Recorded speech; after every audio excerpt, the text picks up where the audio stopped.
Israel has been fighting in Gaza for nearly a year, and now this dramatic expansion in Lebanon. It is all clearly putting the U.S. on edge. The Pentagon sending a small number of reinforcements to the region, quote, out of an abundance of caution. Israel is expanding its war in Lebanon, and the target is Hezbollah. The Iranian-backed militia has been carrying out attacks against northern Israel in solidarity with Hamas after October 7th. But Hezbollah has tens of thousands of rockets, drones, and missiles, and Israel has begun to take them out in the hundreds. Israel saying many weapons are stored inside homes, warning civilians to evacuate. I have a message for the people of Lebanon. Israel's war is not with you. It's with Hezbollah. To defend our people against Hezbollah strikes, we must take out those weapons. Lebanon's health ministry said around 500 people were killed by Israeli strikes today, including children. NBC's Matt Bradley is there. This hospital is already taking in injuries. There's been waiting for this for the better part of a year. And now they're expecting hundreds of trauma cases from all over the country. Israel is far better prepared. Today, the director of Israel's biggest hospital in Haifa showed me how every patient is being moved to a fortified hospital underground. You're using it for real, for the first time. It's unfortunate. This is not a healing environment. On the other hand, this allows us to continue to give medical care. Hezbollah suffered a major blow last week when thousands of its members' pagers and walkie-talkies exploded. Israel has hinted at it, but not claimed responsibility. Nonetheless, the group is still able to fire. A Hezbollah rocket hit these homes, causing extensive damage, and now Israel is bracing for an escalation, ordering all schools across northern Israel closed and declaring this entire area a no-fly zone. A new front has opened tonight between Israel and Hezbollah. It may be very difficult to close. Richard Engel, NBC News, Haifa. All right, Shalom.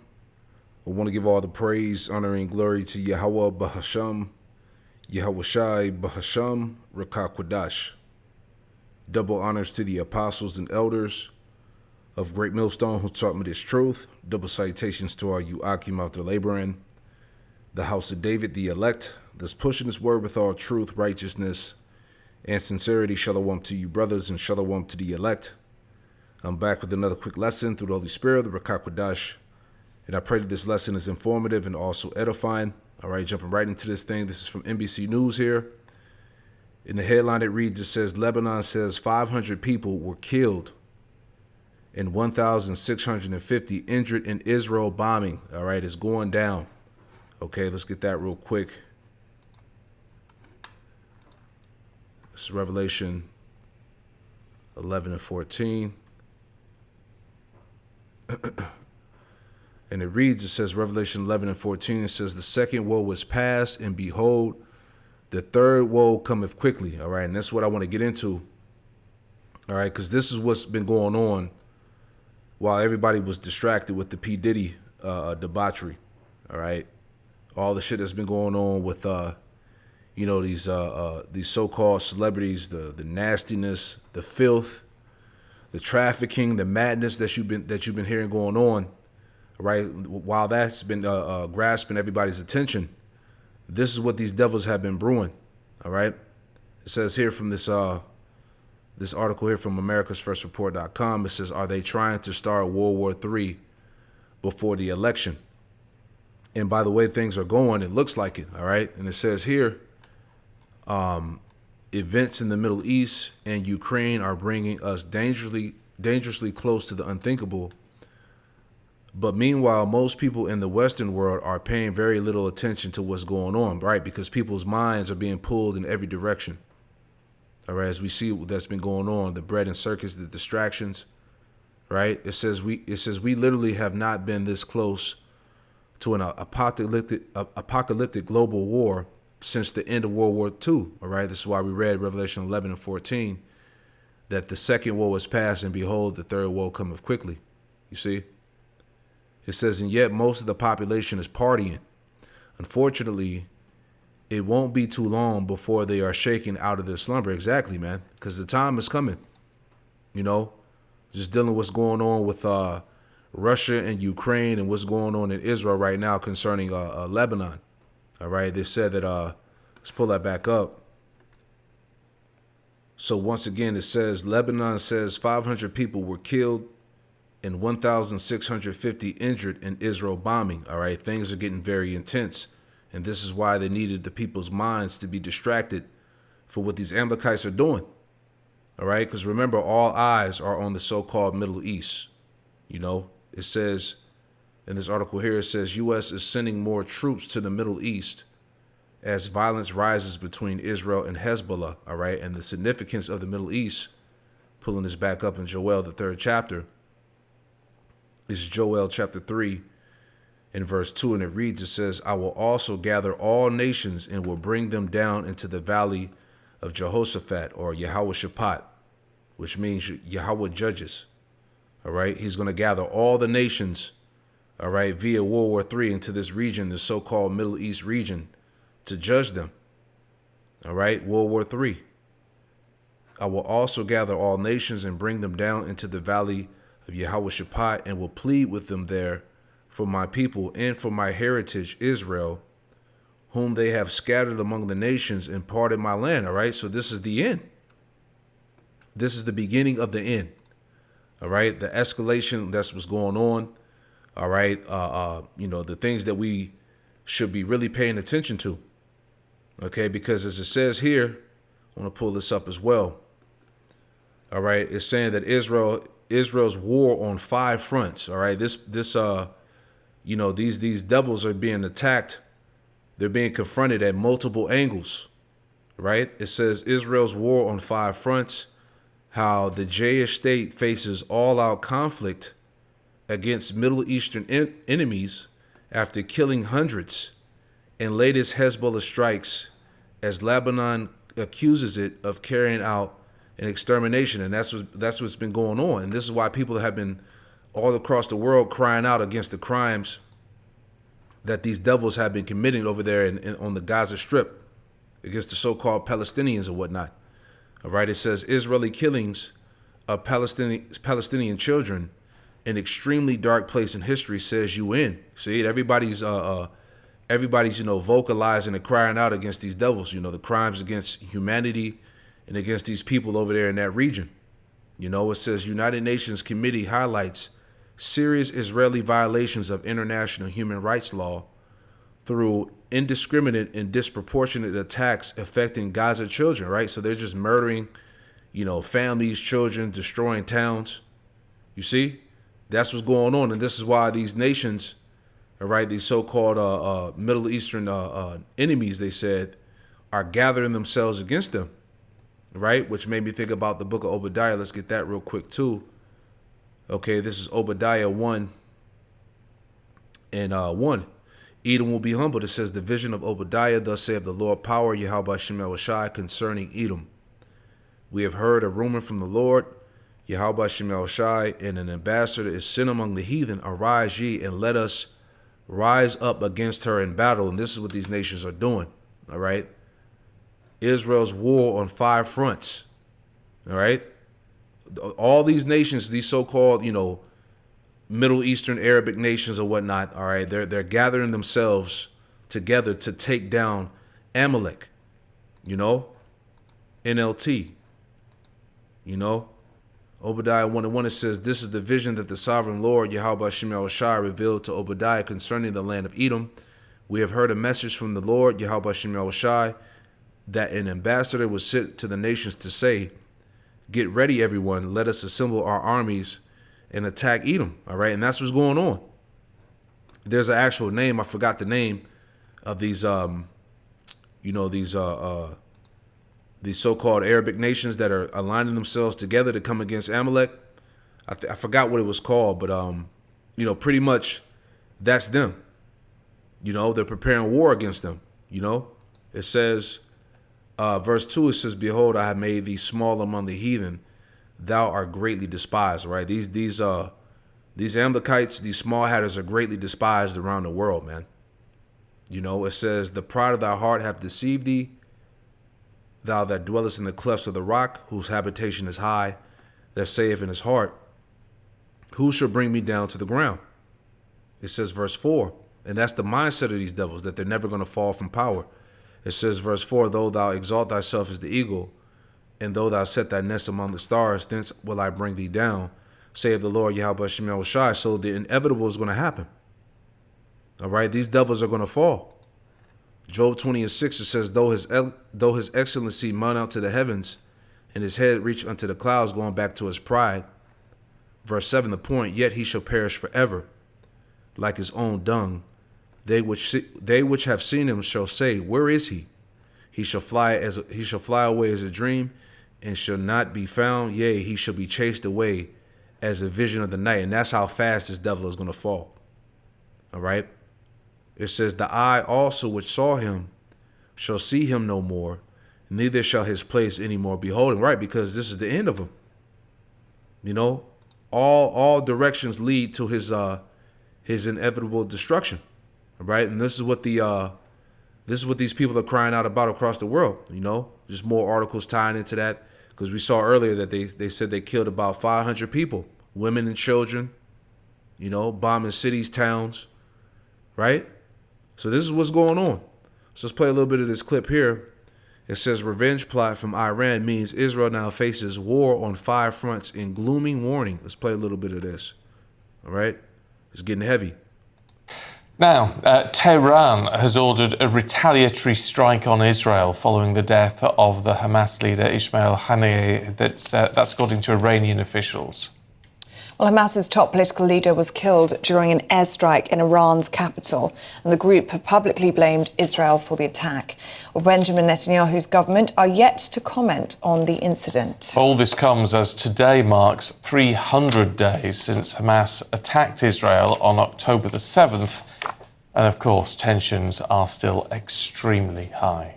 Well, to discuss this further, we are joined by Defence Editor at the Evening Standard, Robert Fox, who can make sense of all of this for us. Good morning to you, Robert. And we've been talking, haven't we, in the past few days about this targeted assassination campaign. It does seem as though we're looking at tit-for-tat strikes right now, and things could escalate very quickly.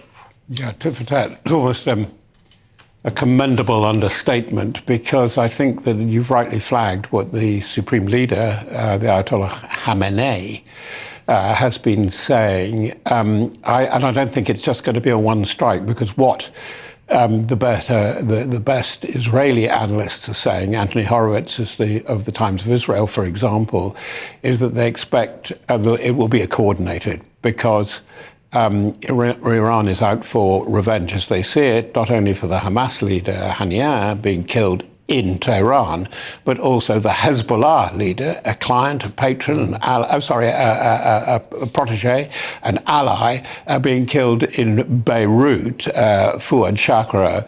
And today, to mark where we're going, it is believed that the Supreme Leader himself, which is unusual, is going to speak at the funeral of Haniyeh, which is going to be in Tehran, which is a bit bizarre because he's a Palestinian. They're not quite of the same sect, and his normal residence is in Qatar. Equally, the leader of Hezbollah, who doesn't go public so often, is going to make a... Salakian, bear with me 1 second. a major policy speech about Fouad Shukra in Beirut. What am I saying? We're looking at a ramping up on at least 2 fronts. But the latest calculation is that Israel faces war on 5 fronts at the moment. This was all... Yeah, so pretty much these devils are surrounded, all right? These so-called Arabic nations, they want blood, man.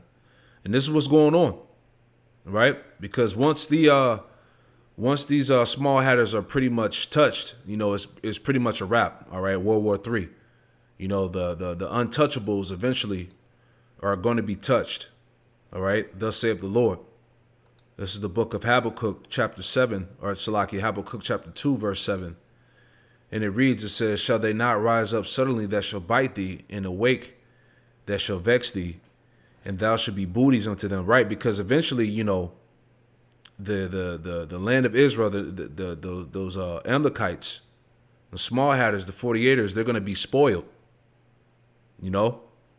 It says, because thou hast spoiled many nations, all the remnant of the people shall spoil thee. See? Because of men's blood and for the violence of the land and of the city and all that dwell therein. So now, these devils are getting ready to meet their end. You know? It says, woe unto him that coveteth an evil covetous up to his house, that he may set his nest on high, that he may be delivered from the power of evil. Right? Because what we're seeing is that, you know, your riches and your power is not gonna stop you from being judged. You know, it's all catching up to him now. All right, he has to pay. It says,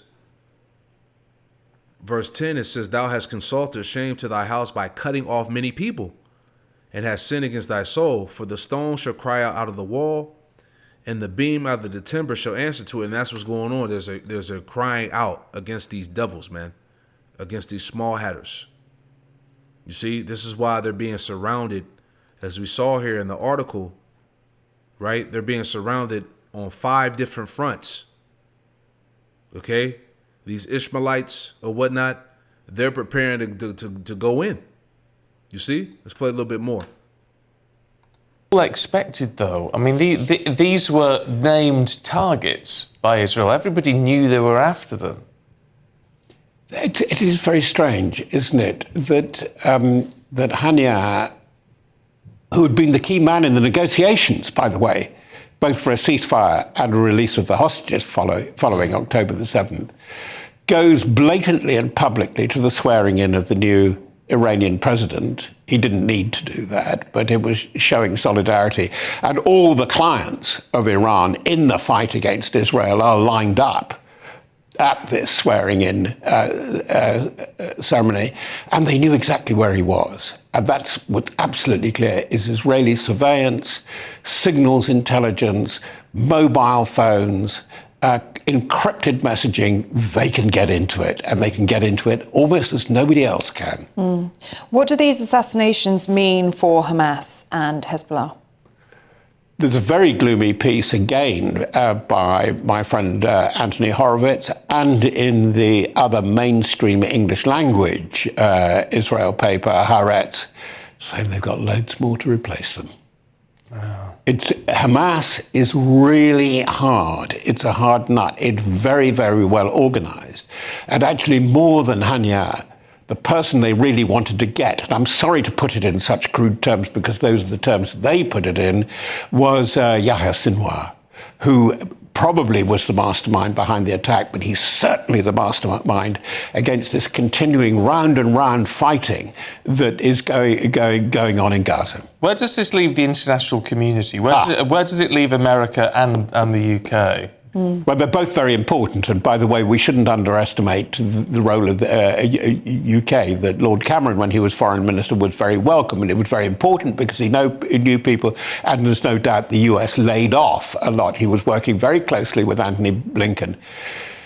They're exhausted because the old tools of diplomacy aren't really working, because it's exactly what we're seeing with Russia over Ukraine Yeah, the bottom line, there is no more diplomacy, man. There's no more peace, no negotiation. Everything is full throttle war, right? And that's the spirit of Yahweh Ba'ashem Yahushai, pursuing the Proverbs